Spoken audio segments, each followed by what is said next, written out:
Eles são mais de 20 mil, alguns famosos, outros nem tanto, mas todos santos. Escolhidos pelo nosso público, damos início a essa série sobre os santos da Igreja Católica.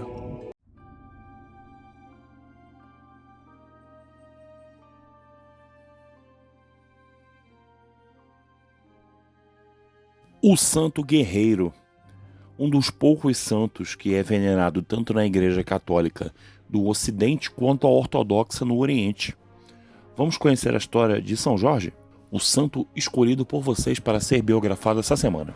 São Jorge nasceu em 275 na antiga região chamada Capadócia. Hoje, esta região é parte da Turquia. O pai de Jorge era militar e faleceu numa batalha, e após a morte do pai, Jorge e sua mãe, chamada Lida, mudaram-se para a Terra Santa. Lida, que era originária da Palestina, uma mulher que possuía instrução em muitos bens, conseguindo dar ao filho uma educação esmerada. Ao atingir a adolescência, Jorge seguiu a carreira de muitos dos jovens da época e entrou para a carreira das armas, pois tinha um temperamento naturalmente combativo, tanto que logo se tornou capitão do exército romano. Ele tinha grandes habilidades com as armas e muita dedicação, e por causa dessas qualidades, o imperador Diocleciano deu a ele o título nobre de Conde da Capadócia.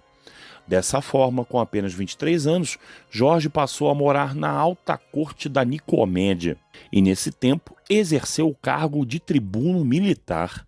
Quando sua mãe faleceu, Jorge recebeu a herança que lhe cabia e foi enviado para um nível mais alto ainda, trabalhando na corte do imperador.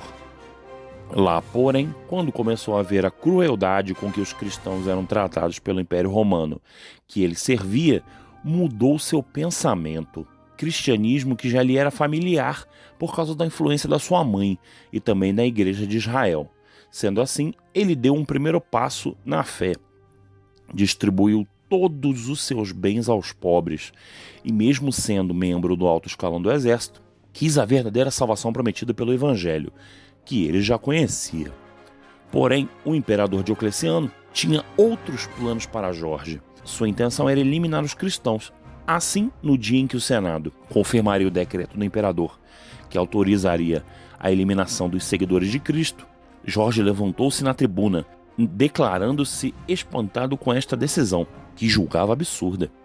Ele ainda disse diante de todos que os romanos é que deveriam assumir o cristianismo em suas vidas, deixando os presentes espantados e surpresos, quando ouviram palavras como essas vindas da boca de um membro da Suprema Corte de Roma. Questionado por um cônsul sobre o porquê dessas palavras, Jorge respondeu-lhe que estava dizendo aquilo porque acreditava na verdade, e por esta ser a verdade, a defenderia a todo custo. Mas o que é a verdade? Perguntou o cônsul. Jorge respondeu: a verdade é meu Senhor Jesus Cristo, a quem vós perseguis, e eu sou servo de meu Redentor, Jesus Cristo, e nele confiando, me pus no meio de vós, para dar testemunho da verdade. O imperador, furioso ao ver o cristianismo infiltrado no império, tentou obrigar Jorge a desistir da fé cristã. Por isso, enviou-o para sessões de torturas, violentas e terríveis. Dessa forma, depois de cada tortura, Jorge era levado de volta ao imperador. Este lhe perguntava se, depois daquelas terríveis sessões, abandonaria a fé. Jorge, porém, reafirmava seu amor a Jesus Cristo, cada vez com mais coragem.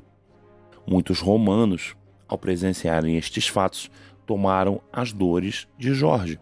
Até mesmo a própria esposa do imperador ficou ao seu lado. Aliás, mais tarde, ela também se converteria à fé em Cristo. Por fim, Diocleciano, vendo que não conseguiria dissuadir Jorge de sua fé, mandou que ele fosse degolado, exatamente no dia 23 de abril do então ano 303, fato que aconteceu na cidade de Nicomédia, localizada na então Ásia Menor. Os cristãos recolheram o corpo de São Jorge e veneraram seus restos mortais como relíquias. Isso porque todo mártir, ou seja, aquele que é morto por causa da fé em Cristo, se torna santo. E com Jorge não foi diferente. Mais tarde, os cristãos levaram as relíquias de São Jorge para a antiga cidade de Dióspolis, onde ele crescera. Lá, seu corpo foi sepultado e, anos mais tarde, o primeiro imperador cristão, chamado Constantino, conhecendo a bela história de Jorge, mandou que fosse construído um oratório, e sua intenção era que a devoção a São Jorge se espalhasse por todo o império. Por volta do século V, já se contavam 5 igrejas dedicadas a São Jorge, na capital do império no Oriente, chamada Constantinopla.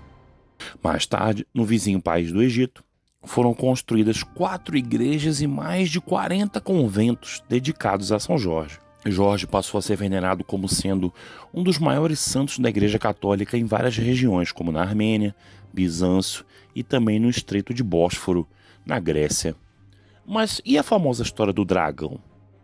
De acordo com uma lenda, São Jorge fez acampamento com sua legião romana numa região próxima a Salone, na Líbia, norte da África. Lá, diziam haver um enorme dragão com asas. O animal devorava pessoas da cidade como pequenos petiscos. Diziam que o hálito da terrível criatura era tão venenoso que qualquer um que se aproximasse poderia morrer por envenenamento. E com o intuito de manter a besta longe da cidade, eles ofereciam ovelhas como alimento. E ao acabarem as ovelhas, começaram a oferecer as crianças. O sacrifício caiu então sobre a filha do rei, com então 14 anos, Sabra. A menina foi em direção a seu cruel destino e deixou a muralha da cidade, ficando ali à espera da criatura. São Jorge, ao ficar sabendo da história, decidiu pôr um fim a tudo isso, montando em seu cavalo branco e partindo para a batalha. Antes, porém, exigiu que o rei desse sua palavra. Se trouxesse sua filha de volta, o rei e todo o reino se converteria ao cristianismo. O rei aceitou e deu sua palavra. Jorge, então, partiu para a luta com o tal dragão. E depois de muita luta e oração, acertou a cabeça do bicho com sua poderosa espada, que era chamada de Ascalon. Depois, São Jorge cravou sua espada debaixo da asa do dragão, num local que tinha escamas. Dessa forma, o bicho foi ferido mortalmente, caindo sem vida. São Jorge amarrou a fera, levou-a arrastada até a cidade e consigo a princesa. Lá, São Jorge, sendo observado pela multidão, cortou a cabeça da fera, fazendo com que todas as pessoas da cidade se tornassem cristãs. O dragão simboliza a idolatria que mata inocentes e causa destruição, e essa mesma idolatria é destruída pelas armas da fé. A jovem que São Jorge salvou representaria a região do qual ele combateu heresias e instaurou a fé cristã.